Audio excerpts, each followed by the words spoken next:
Então, iniciando o ano, sempre é bom a gente renovar os nossos votos, os votos que nós fizemos com Deus, o voto de ser fiel ao Senhor, o voto de estarmos dedicados na obra de Deus. Fazemos geralmente na passagem de ano, né, algumas promessas.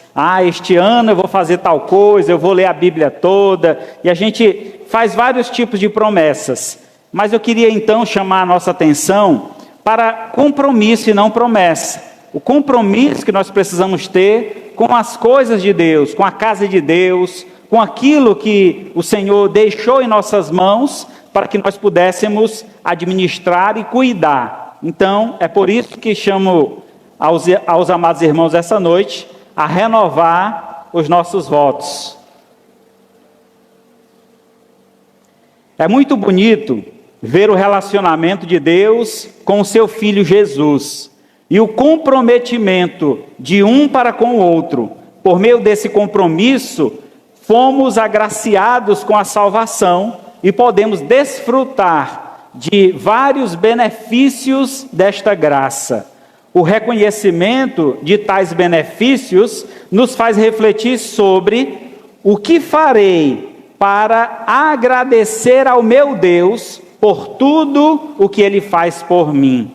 Então, o salmista Davi, refletindo sobre essa questão, se dispõe a renovar os seus votos e se comprometendo mais com a obra de Deus. Abra sua Bíblia no Salmo 116, do 1 ao 19.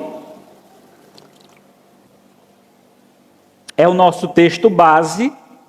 Não vamos ler o texto todo agora, mas no decorrer da mensagem. Então, deixe sua Bíblia aberta nesse texto. Os demais textos estarão aí na projeção. Então, diante desse texto, escrito pelo rei Davi, encontramos então uma disposição a servir a Deus, um comprometimento maior ao serviço de Deus. Mas antes de tomar esse comprometimento, Davi tomou consciência da importância de Deus para a sua vida, diante de tudo que ele fez e de tudo que Deus faz. Então, para renovar o meu voto com Deus, eu preciso primeiramente reconhecer a graça de Deus em minha vida. Você tem, amado irmão, refletido sobre a importância da graça de Deus e como essa graça ela é abrangente, não só no aspecto de salvação, mas em muitas áreas de nossa vida. A palavra graça, ela tem a origem da sua palavra, né? A ideia da sua palavra é favor imerecível. Então, todas as vezes que alcançamos algo sem esforço humano, algo acontece na nossa vida de bem, de maravilhoso, e significa que alguém nos agraciou, alguém nos presenteou. E, por exemplo, temos o dom da vida, que é um presente de Deus. É Deus quem dá a vida, e devemos ser gratos a Deus pela nossa vida. E assim o salmista, aqui neste texto do Salmo 116, ele reconhece essa graça de Deus na sua vida em vários momentos, e a gente vai observar agora. Vamos ler do 1 ao 8. Amo o Senhor, porque Ele ouve a minha voz e as minhas súplicas, porque inclinou para mim os seus ouvidos, eu o invocarei por toda a minha vida. Laços de morte me cercaram, e a angústia do inferno se apoderaram de mim. Fiquei aflito e triste. Então invoquei o nome do Senhor. Ó Senhor, livra minha alma. Compassivo e justo é o Senhor, o nosso Deus. Ele é misericordioso. O Senhor vela pelos simples. Achava-me prostrado e Ele me salvou. Ó minha alma, volta ao teu sossego, pois o Senhor tem sido bom para com você. Pois me livraste da morte, a minha alma. das lágrimas os meus olhos e da queda os meus pés. Assim o salmista reconhece a graça de Deus.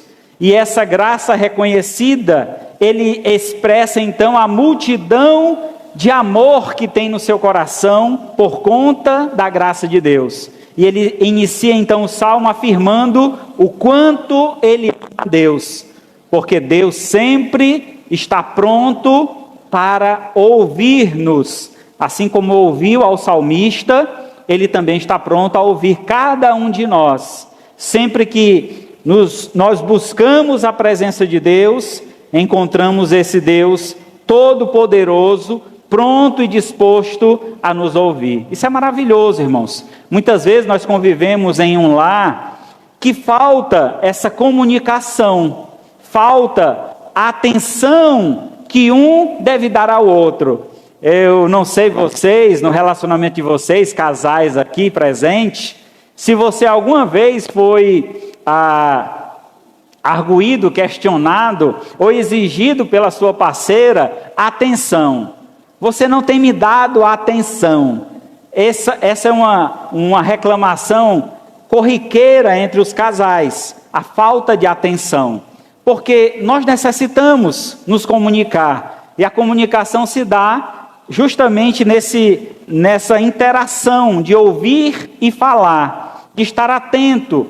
E estar atento não só para ouvir, mas ter atenção ao que está ouvindo. Então é esse o aspecto que o salmista demonstra que Deus tem para conosco. Teve para com ele, certamente tem também para conosco.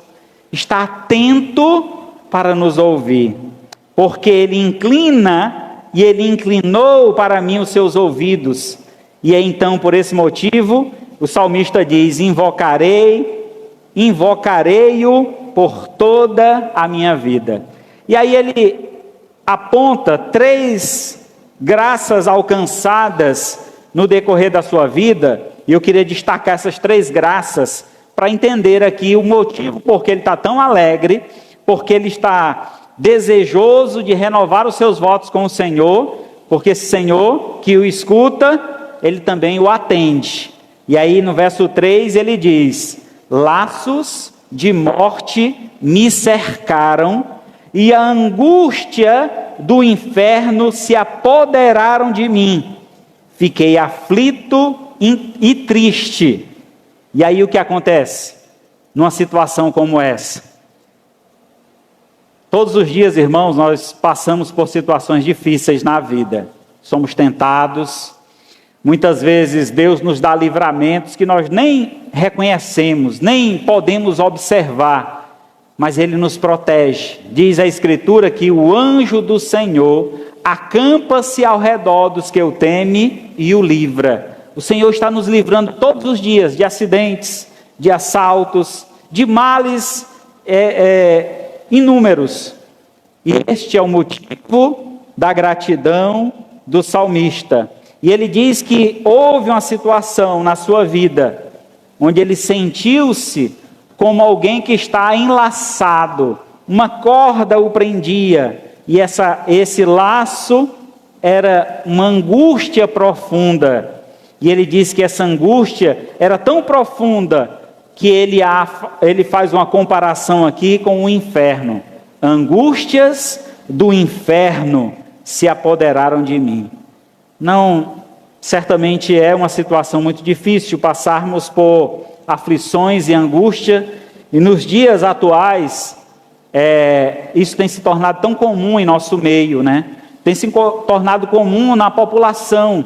A população sofre, angustiada, ansiosa, depressiva. Então, tantas doenças da alma, doenças espirituais que têm afligido e atacado o ser humano. E então, diante desta enfermidade, ele busca o Senhor. E aí no verso 4 ele diz: então invoquei o nome do Senhor e disse: ó Senhor, livra a minha alma. E o Senhor o livrou. Então essa é a graça alcançada pelo salmista, diante de uma angústia, diante de uma opressão do inferno. ele sentiu a paz de Deus reinar em seu coração. Mesmo quando tudo não vai bem, mesmo quando as coisas não estão em conformidade com o nosso querer, quando confiamos no Senhor, Deus transforma o impossível em possível. Deus nos faz ver o melhor desta vida, porque o melhor desta vida é estar na presença de Deus, é honrar e glorificar a Deus, e ter essa satisfação do Senhor, a confiança de que Deus está conosco e nada nos faltará. Verso 6, ele apresenta a segunda graça alcançada. Diz aqui, verso 6, o Senhor vela pelos simples, quando eu estava prostrado, ele me salvou. Está prostrado, irmãos, diante da vida de Davi, do que nós conhecemos da sua história. Foi um homem de batalhas, um homem de lutas, um homem de grandes conquistas, mas se levantaram inimigos contra ele. E alguns desses inimigos, ele não tinha como destruí-los. Ele não podia avançar, ele só tinha que confiar no Senhor. E nesse momento, de joelho, prostrado diante de Deus, clamando ao Senhor, Deus então deu vitória a Davi diante destas lutas e batalhas, diante desses grandes inimigos. Diz aqui o texto no verso 7, que a alma dele então encontrou sossego, a alma dele então encontrou paz. Por mais que levantem inimigos contra nós, aquele que confia no Senhor encontrará alívio, encontrará paz, porque Deus sempre estará com ele.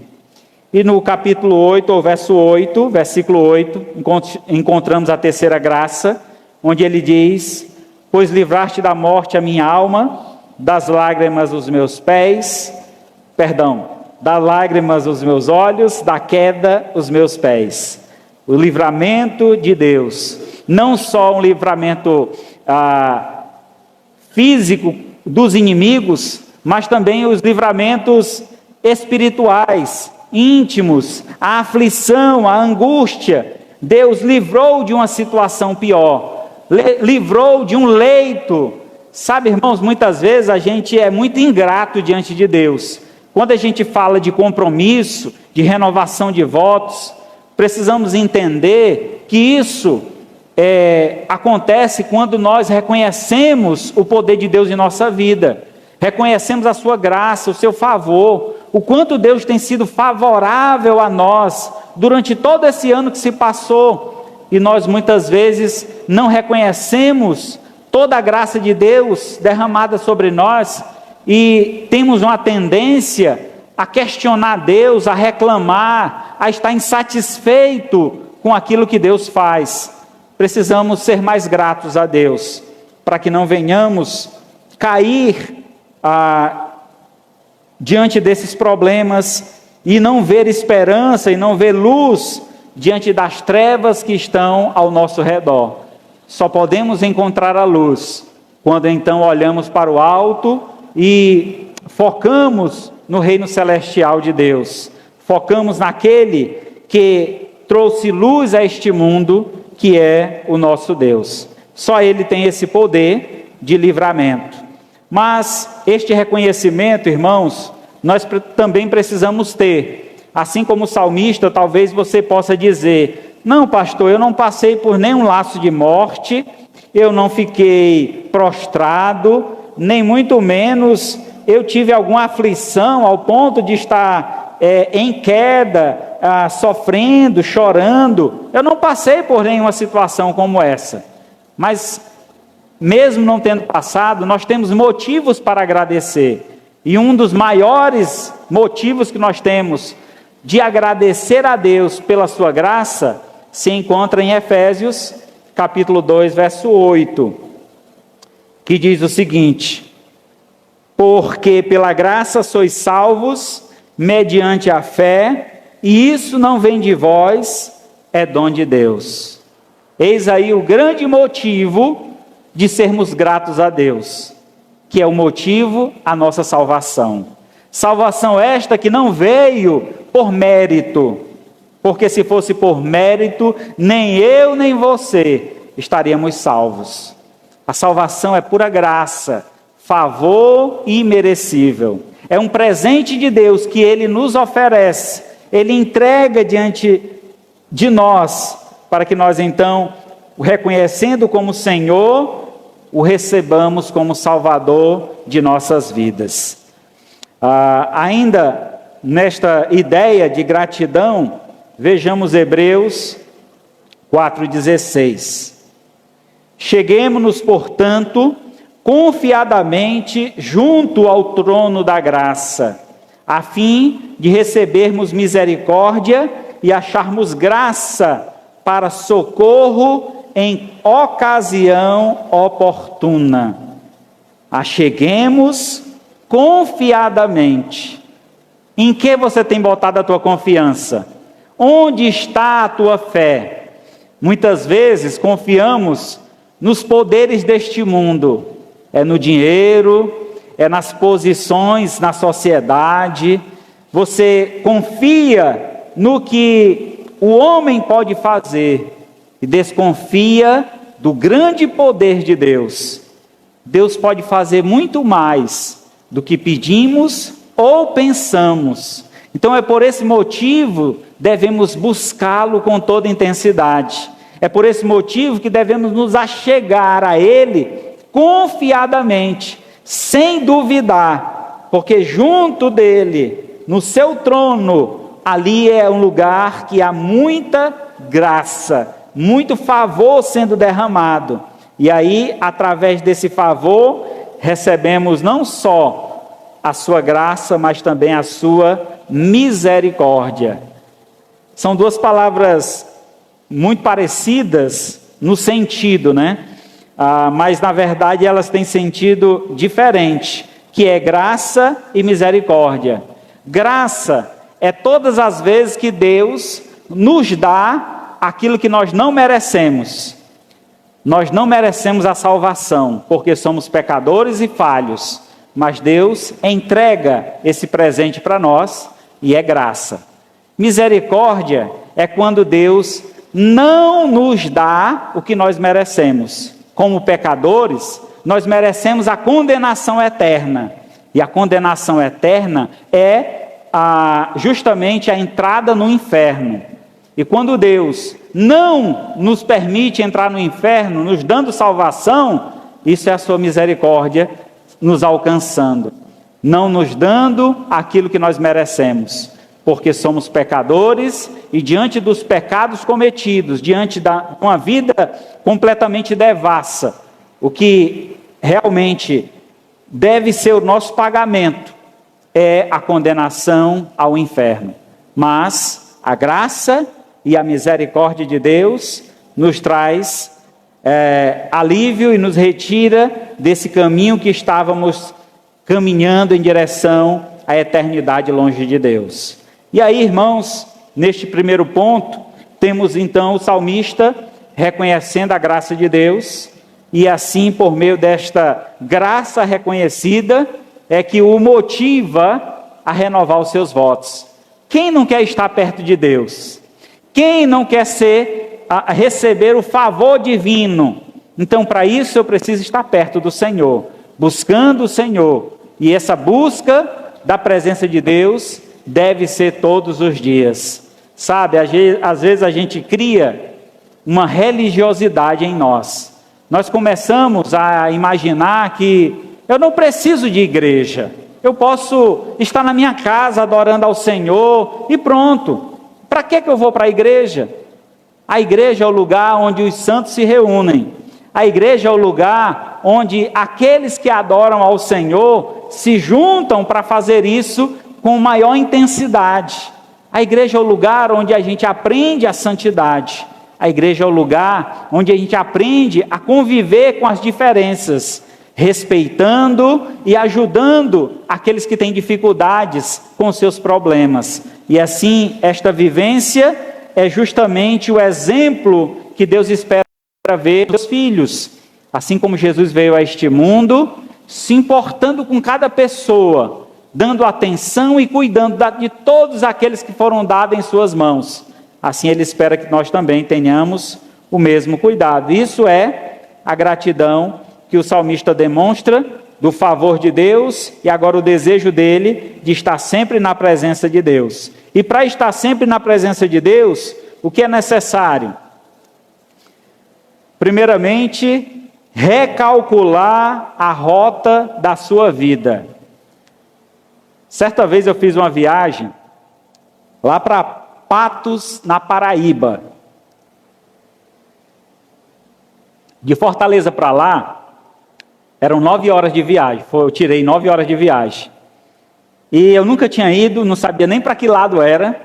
E aí eu imprimi um mapa e na época eu peguei um GPS emprestado.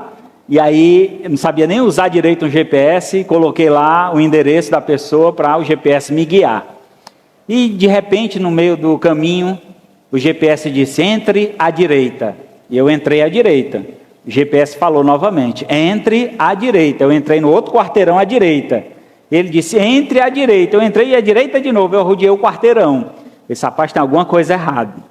E aí parei num posto de combustível e perguntei ao rapaz lá do posto o destino que eu estava indo, se eu estava indo no caminho correto. E ele disse, sim, está certo. Quando eu saí do posto, o GPS disse, recalculando a rota. Naquele momento, irmãos, eu perdi totalmente a confiança no GPS. Rapaz, o GPS está mais perdido do que eu. E aí eu fui confiar no mapa que eu tinha impresso. E aí, através desse mapa, eu cheguei na cidade e o GPS me ajudou a encontrar a rua. E assim era o decorrer da nossa vida. Muitas vezes achamos que estamos no caminho certo. Muitas vezes achamos que estamos fazendo a coisa certa. E é necessário recalcular a rota. É necessário mudar a direção da vida. Não é bem por aqui, não é isso que eu estava esperando, não é esse o final da vida que eu espero ter. Então, esse recalcular da rota, ele é necessário. Observar se estamos realmente traçando o melhor caminho. Geralmente no GPS aparece três possibilidades de caminho. O caminho mais curto, o mais rápido e o caminho mais longo. E assim também é na nossa vida. Alguns procuram atalhos na vida cristã. E a vida cristã não tem atalhos. É um caminho difícil. Jesus mesmo afirmou, no mundo tereis aflição. Mas tem bom ânimo, porque Ele venceu o mundo. Ele chegou até o final do caminho. E nós também venceremos, se assim seguirmos e traçarmos esse caminho correto. Vejamos então como foi que o salmista recalculou a sua rota. Verso 9 a 11 de Salmo 116. Andarei na presença do Senhor, na terra dos viventes. Eu cria, mesmo quando eu disse, estou muito aflito. Eu disse na minha perturbação, todas as pessoas são mentirosas. Salmista certamente se decepcionou com os homens. E sabe, isso é algo que tem se tornado tão comum nos dias atuais. Tem algumas pessoas que têm se afastado da igreja, decepcionado com os homens. Seja o líder da igreja, seja os irmãos que congregam naquele lugar. Mas devemos entender que quando vamos a uma igreja, devemos buscar a presença do Senhor. Devemos buscar a Deus, Ele é o exemplo maior. Mesmo que 1000 caiam à minha direita, 10.000 à minha esquerda, eu não temerei, porque o Senhor estará comigo. Eu permanecerei firme e fiel à palavra de Deus, estarei obedecendo esta palavra. Então, aqui o salmista disse que tomou a decisão, de andar na presença do Senhor, e esse andar na presença de Deus é na terra dos viventes, é no mundo lá fora. A presença de Deus não deve ser visualizada apenas dentro do templo, mas em todo o momento. A minha vida está sempre na presença de Deus e eu devo viver sempre na presença do Senhor. Saber que Deus está presente nos observando, cuidando de nós, isso é maravilhoso. Mas entender que eu também posso estar na presença de Deus, louvando, glorificando, adorando a este Deus, isso também, irmãos, traz em nós uma disposição maravilhosa, uma motivação para servir ao Senhor com mais alegria. Então o salmista, recalculando a sua rota, percebe que mesmo quando os homens o decepcionam, mesmo quando aqueles que se diziam amigos viram as costas contra ele, ele decide confiar no Senhor e continuar andando na sua presença. E assim ele faz. Salmo 119, verso 67. Antes de ser afligido, eu andava errado, mas agora guardo a tua palavra. Nós andamos por muito tempo errantes neste mundo, seguindo o curso deste mundo, seguindo o príncipe da potestade do ar, do espírito que agora atua nos filhos da desobediência, nos quais andávamos outrora, segundo as inclinações da nossa carne, fazendo a vontade da carne e dos pensamentos, e por esse motivo éramos filhos da ira. Deus nos salvou, nos tirou desse lamaçal de pecado, nos deu um horizonte, nos deu um destino para que nós pudéssemos caminhar em direção a esse destino. Então é preciso recalcular a rota, abandonar as velhas práticas, os velhos caminhos, para que então você ande no caminho que agrada ao Senhor. Muitas são as veredas que o mundo oferece, mas o caminho que conduz a Deus, a Bíblia diz que só existe um, Jesus Cristo. E ele disse: eu sou o caminho, a verdade e a vida. Ninguém vai ao Pai a não ser por Jesus Cristo. Então é preciso recalcular nossa rota, deixar o caminho do mundo, o caminho das práticas mundanas, o caminho da satisfação carnal e se voltar para o caminho espiritual, o caminho de Deus, o caminho que nos traz paz. Então busquemos esse caminho.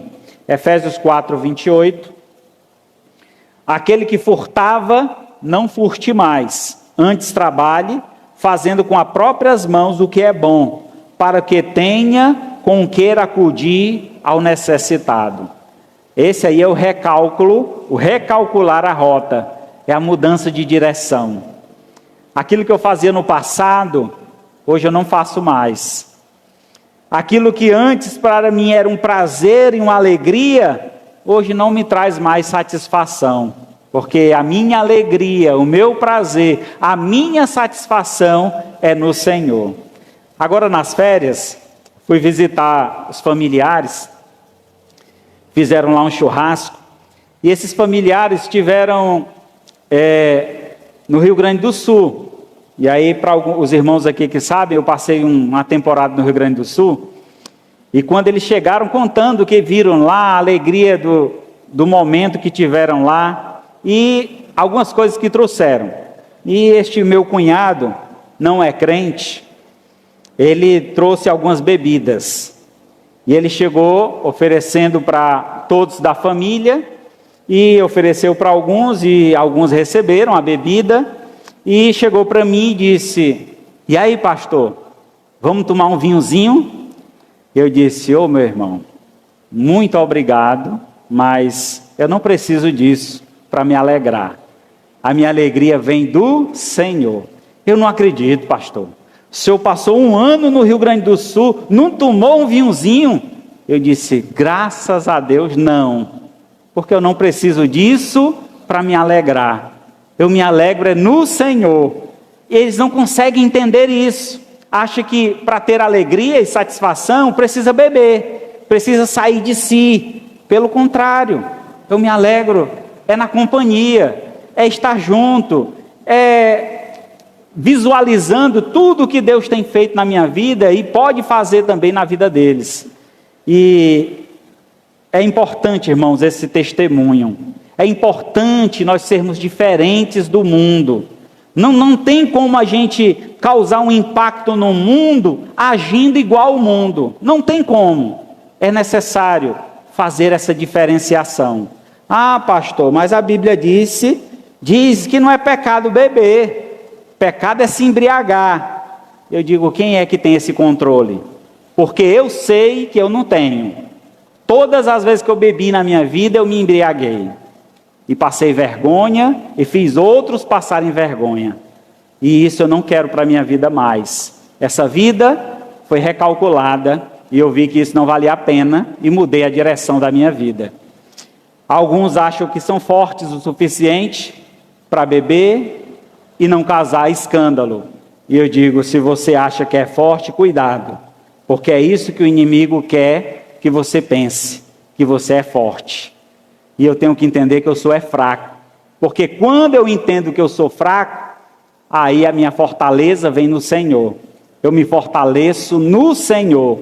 É Ele que me dá poder para dizer não ao pecado e às práticas pecaminosas. Assim, irmãos, aquele que é dito aqui no texto, que tinha alguma prática errônea, né? Como por exemplo aqui, furtava, ele diz, pare de fazer isso, não furte mais. Aquele que fazia algo de mal, aquele que praticava algo que este mundo tem como algo valoroso, deixe de fazer. Antes, pelo contrário, te esforça, trabalha. Para quê? Para que com tuas próprias mãos faça o que é bom e traga graça aos que estão ao teu redor, para que você possa suprir ou atingir a necessidade daqueles que estão próximos de ti. E assim, meu amado, você tendo essa consciência desta mudança que é necessária, que é importante, vai causar um impacto muito maior na sociedade do que você dizer que é tudo igual. Não tem problema não, é tudo igual. Eu sou crente, eu faço a mesma coisa. Esses dias eu vi um vídeo que eu fiquei abismado. Um pastor fez um congresso na igreja para jovens e o pastor estava se tatuando dentro da igreja. Ele trouxe vários tatuadores, estava lá fazendo tatuagem para as pessoas dentro da igreja. E o pastor foi o primeiro a se tatuar. E ele lá postou o vídeo no Instagram, uma felicidade, uma alegria. Nosso congresso de jovens, a maior vitória. E aí que vitória é essa, irmão? Que diferença é essa do mundo? Não existe. Eu preciso ser diferente do mundo. Do mundo eu já fui, eu não quero mais. Agora eu sou de Deus, eu preciso me assimilar a Deus, ser mais parecido com Jesus. E a aparência, esse parecido não é só a aparência física, né? Mas as minhas atitudes, as minhas palavras, e é uma soma de tudo. E aí fica muito difícil. Muitas vezes a aparência é como diz, as pessoas lhe lê pela capa, né? Se a capa não está boa, se a capa não chama a atenção para o bem, vai ficar difícil das pessoas lhe interpretarem bem, porque não vão te dar atenção. Então é necessário que a aparência que seja impressa justamente aquilo que está dentro de você. Em terceiro lugar, é necessário reprogramar as prioridades da minha vida. Verso 12 a 14. O que darei ao Senhor por todos os seus benefícios para comigo? Erguerei o cálice da salvação e invocarei o nome do Senhor. Cumprirei os meus votos ao Senhor na presença de todo o seu povo. Reprogramar as prioridades. Algo tão importante em nossos dias. Nós temos dado prioridade a muitas coisas. E Deus, aonde está nessas prioridades? Em alguns casos, lá no final da fila.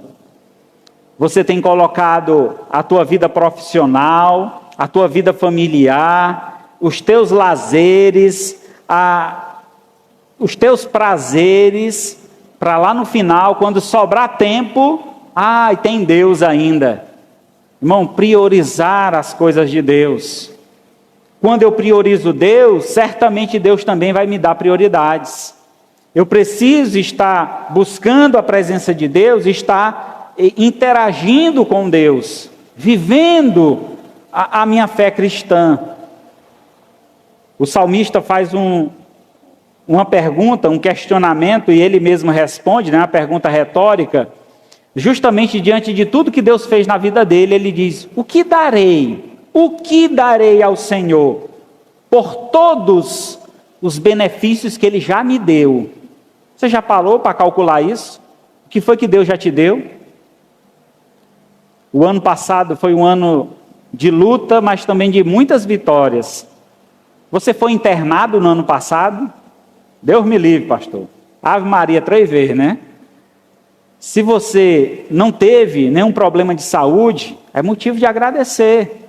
Se você teve paz na sua casa, paz no seu lar, na sua família, paz com a sua esposa, agradeça ao Senhor. Se não faltou o pão de cada dia, se todos os dias você acordava e tinha o que comer, você agradeceu ao Senhor. Então veja, irmãos, o quanto Deus tem sido generoso, bondoso, quanto Deus tem nos abençoado.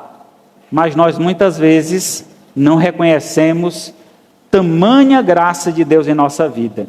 O salmista reconheceu e ele tomou uma atitude: eu vou retribuir ao Senhor, eu vou dar ao Senhor alguma coisa em troca, diante de tudo que Ele fez comigo. E o que foi que ele decidiu dar ao Senhor? Ele disse: erguerei o cálice da salvação e invocarei o nome do Senhor. Comprometimento. O cálice aqui, lembra quando Jesus Cristo estava na Santa Ceia, e ele então, com aquele cálice, disse: esse cálice é a nova aliança do meu sangue, fazer isso todas as vezes que eu beberdes em memória de mim. Naquele momento, aquele cálice estava simbolizando o sacrifício que ele faria posteriormente, o sangue dele que seria derramado na cruz em nosso favor. E ele pediu que os seus discípulos tomassem do mesmo cálice, e todos tomaram no mesmo cálice. E aquele cálice estava simbolizando um comprometimento.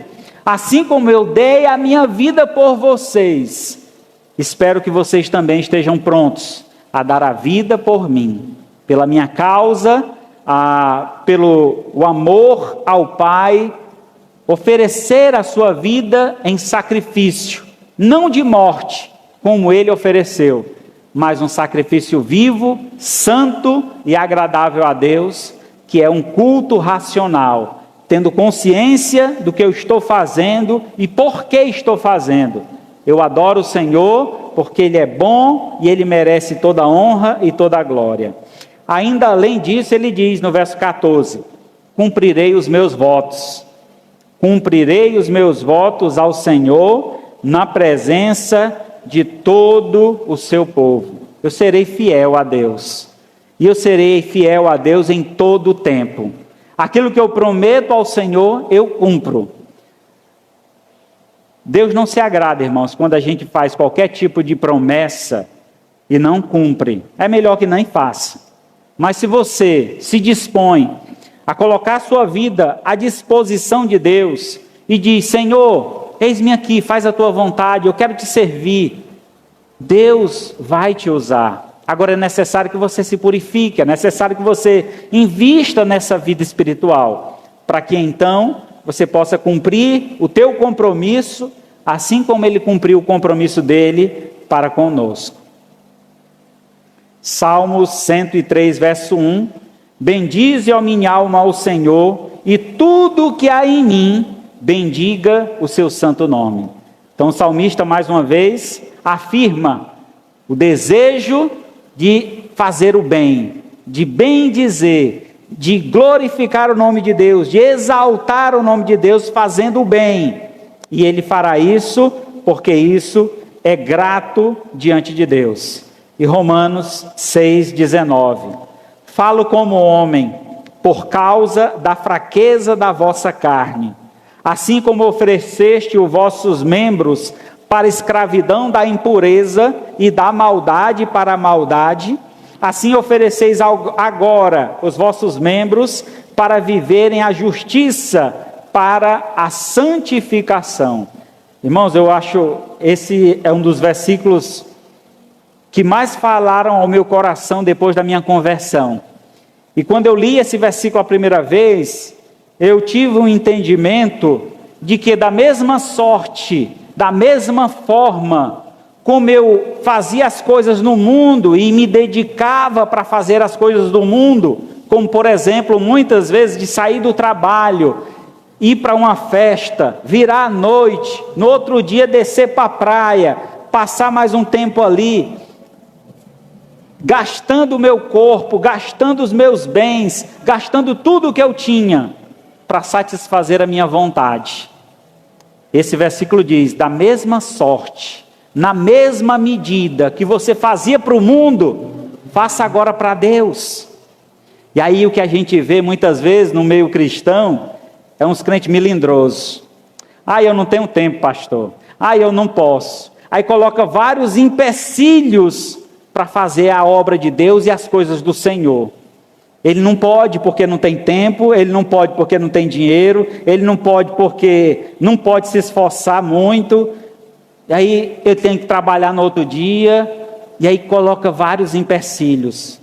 Mas quantas vezes você saiu do trabalho e correu para um campo de futebol para bater um racha, passou 1 hora, 2 correndo atrás de uma bola, e você não faz isso para o Senhor, vir aqui para a casa de Deus, adorar a Deus. Irmãos, nós temos um culto na quarta-feira.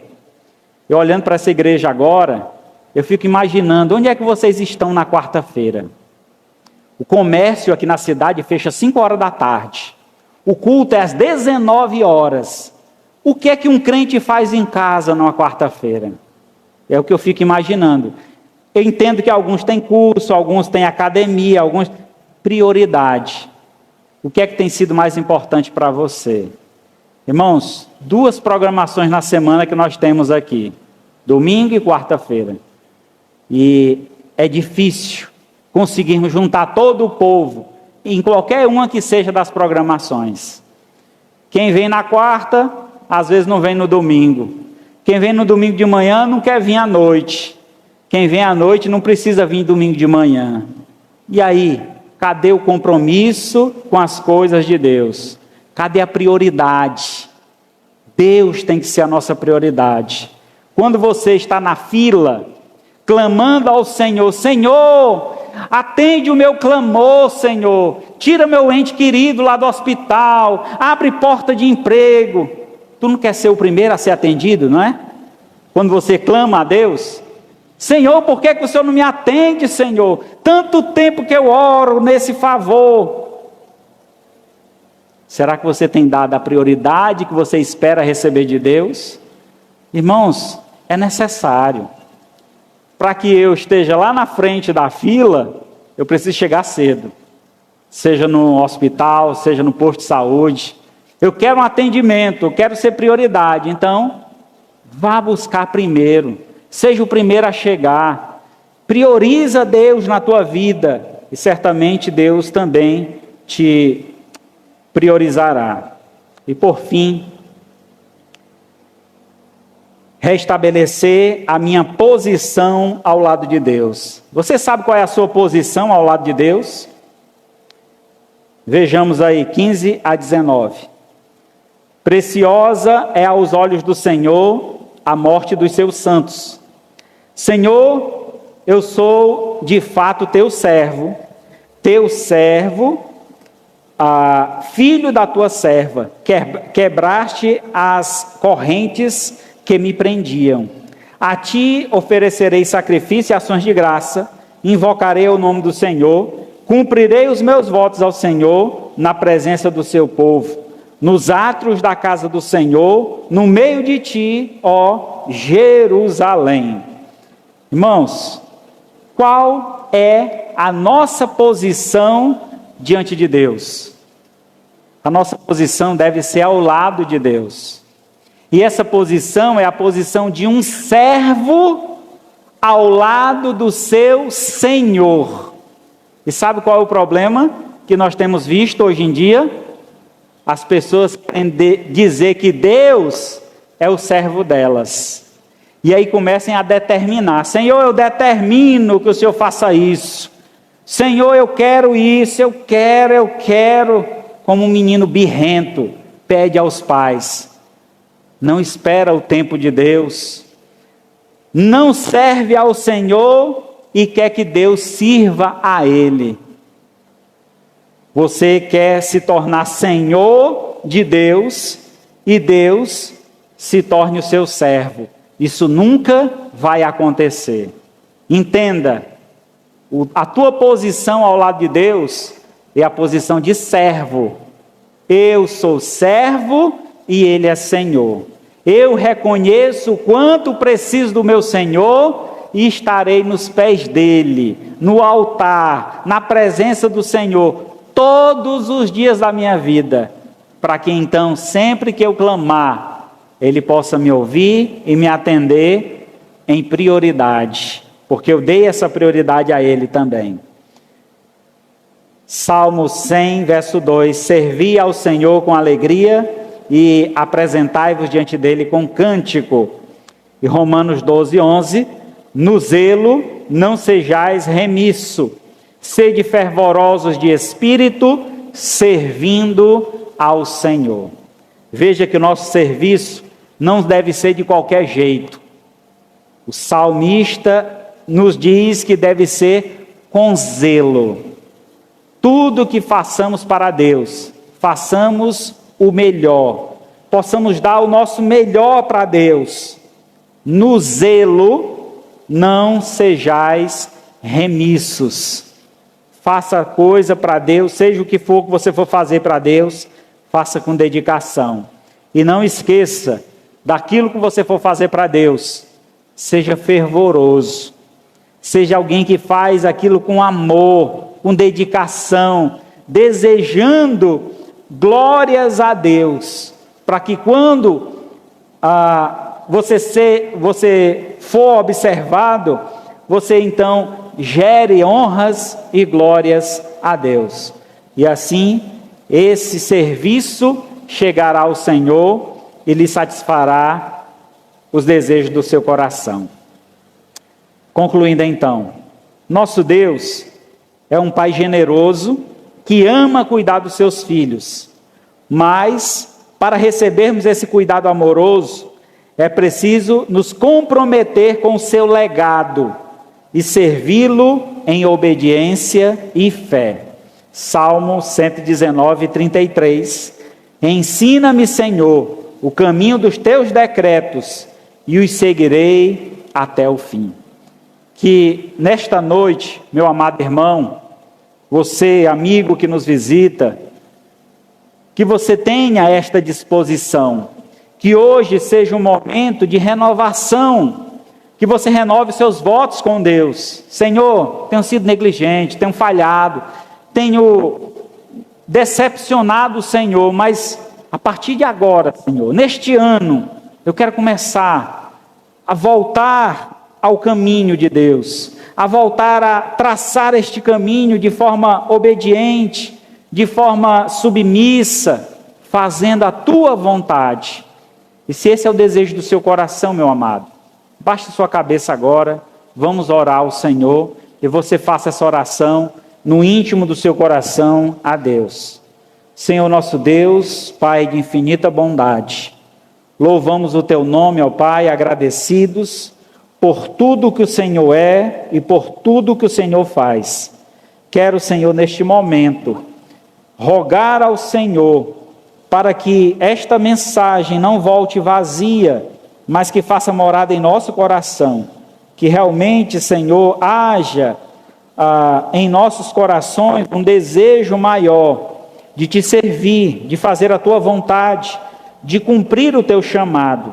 Nos ajuda, Senhor, a fazer aquilo que realmente te agrada, a estar caminhando e traçando um caminho que verdadeiramente honra e glorifica o teu nome.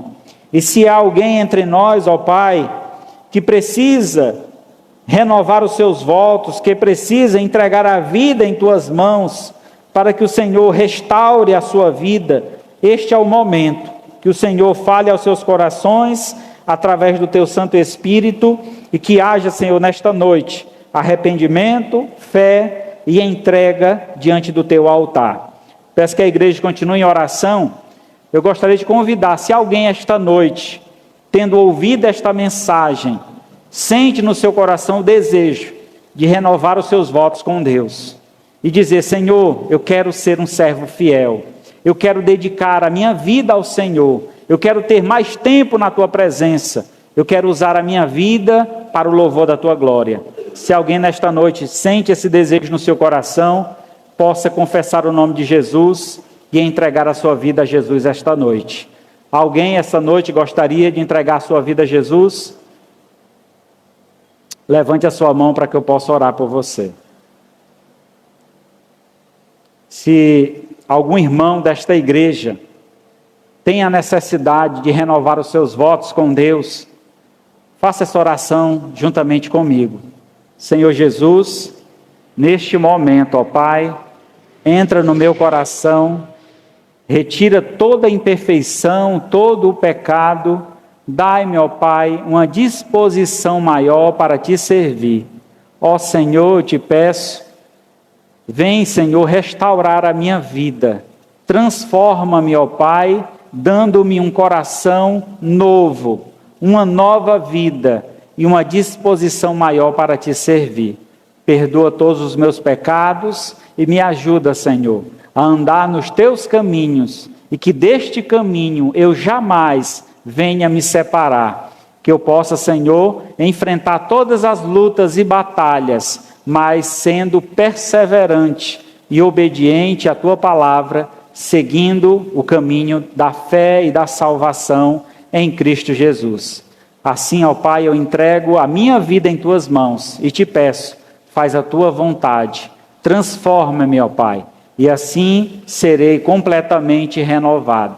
Pois é em nome de Cristo Jesus que eu Te peço e agradeço. Amém. Graças a Deus.